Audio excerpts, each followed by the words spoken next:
Chapter 6. After these things Jesus went over the Sea of Galilee, which is the Sea of Tiberias. And a great multitude followed him, because they saw his miracles which he did on them that were diseased. And Jesus went up into a mountain, and there he sat with his disciples. And the Passover, a feast of the Jews, was nigh.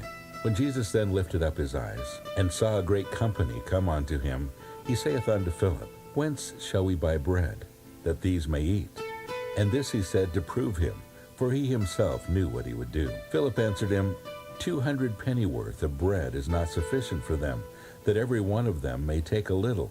One of his disciples, Andrew, Simon Peter's brother, saith unto him, There is a lad here which hath 5 barley loaves and 2 small fishes, but what are they among so many? And Jesus said, Make the men sit down. And there was much grass in the place. So the men sat down, in number about 5,000. And Jesus took the loaves, and when he had given thanks, he distributed to the disciples, and the disciples to them that were set down, and likewise of the fishes as many as they would. When they were filled, he said to his disciples, Gather up the fragments that remain, that nothing be lost. Therefore they gathered them together, and filled 12 baskets with the fragments of the 5 barley loaves, which remained over and above unto them that had eaten. Then those men, when they had seen the miracle that Jesus did, said, This is a truth, that prophet that should come into the world. When Jesus therefore perceived that they would come and take him by force to make him a king, he departed again into the mountain himself alone. And when even was now come, his disciples went down unto the sea, and entered into a ship, and went over the sea toward Capernaum. And it was now dark, and Jesus was not come to them. And the sea arose by reason of a great wind that blew. And when they had rowed about 25 or 30 furlongs, they see Jesus walking on the sea, and drawing nigh unto the ship, and they were afraid. But he saith unto them, It is I, be not afraid. Then they willingly received him into the ship, and immediately the ship was at the land whither they went. The day following, when the people which stood on the other side of the sea saw that there was none other boat there, save the one whereinto the disciples were entered, and that Jesus went not with his disciples into the boat, but that his disciples were gone away alone.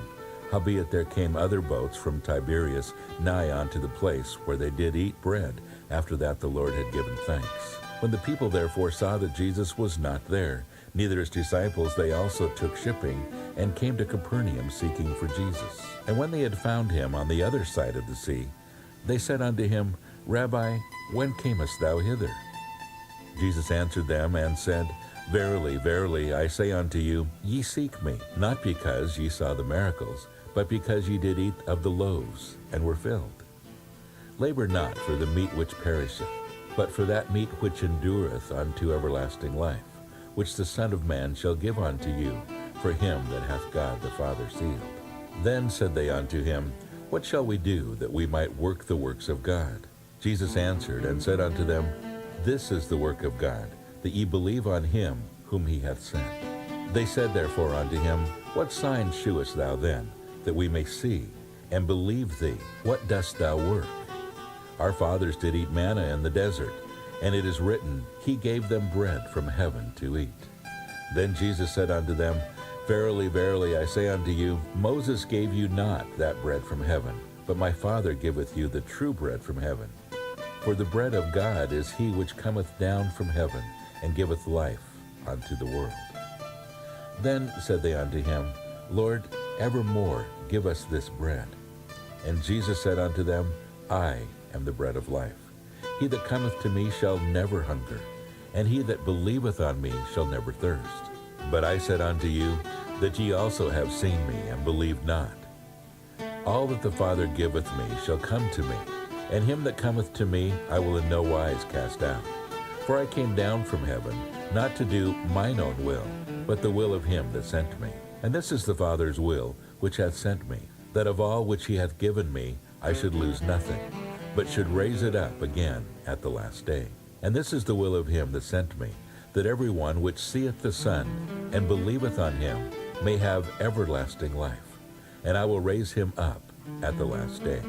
The Jews then murmured at him, because he said, I am the bread which came down from heaven. And they said, Is not this Jesus the son of Joseph? whose father and mother we know, how is it then that he saith, I came down from heaven? Jesus therefore answered and said unto them, Murmur not among yourselves. No man can come to me, except the Father which hath sent me draw him, and I will raise him up at the last day. It is written in the prophets, and they shall be all taught of God. Every man therefore that hath heard, and hath learned of the Father, cometh unto me. Not that any man hath seen the Father, save he which is of God. He hath seen the Father. Verily, verily, I say unto you, he that believeth on me hath everlasting life. I am that bread of life. Your fathers did eat manna in the wilderness, and are dead. This is the bread which cometh down from heaven, that a man may eat thereof, and not die. I am the living bread, which came down from heaven. If any man eat of this bread, he shall live forever. And the bread that I will give is my flesh, which I will give for the life of the world. And the Jews therefore strove among themselves, saying, How can this man give us his flesh to eat? Then Jesus said unto them, Verily, verily, I say unto you, except ye eat the flesh of the Son of Man, and drink his blood, ye have no life in you. Whoso eateth my flesh, and drinketh my blood, hath eternal life, and I will raise him up at the last day. For my flesh is meat indeed, and my blood is drink indeed. He that eateth my flesh, and drinketh my blood, dwelleth in me, and I in him. As the living Father hath sent me, and I live by the Father, so he that eateth me, even he shall live by me. This is that bread which came down from heaven, not as your fathers did eat manna, and are dead. He that eateth of this bread shall live forever. These things said he in the synagogue, as he taught in Capernaum. Many therefore of his disciples, when they had heard this, said, This is an hard saying. Who can hear it? When Jesus knew in himself that his disciples murmured at it, he said unto them, Doth this offend you? What if ye shall see the Son of Man ascend up where he was before? It is the Spirit that quickeneth. The flesh profiteth nothing. The words that I speak unto you, they are spirit, and they are life. But there are some of you that believe not. For Jesus knew from the beginning who they were that believed not, and who would betray him. And he said, Therefore said I unto you, that no man can come unto me, except it were given unto him of my Father. From that time many of his disciples went back, and walked no more with them. Then said Jesus unto the 12, Will ye also go away? Then Simon Peter answered him, Lord, to whom shall we go? Thou hast the words of eternal life. And we believe and are sure that thou art that Christ, the Son of the living God. Jesus answered them, Have not I chosen you 12, and one of you is a devil? He spake of Judas Iscariot, the son of Simon, for he it was that should betray him, being one of the 12.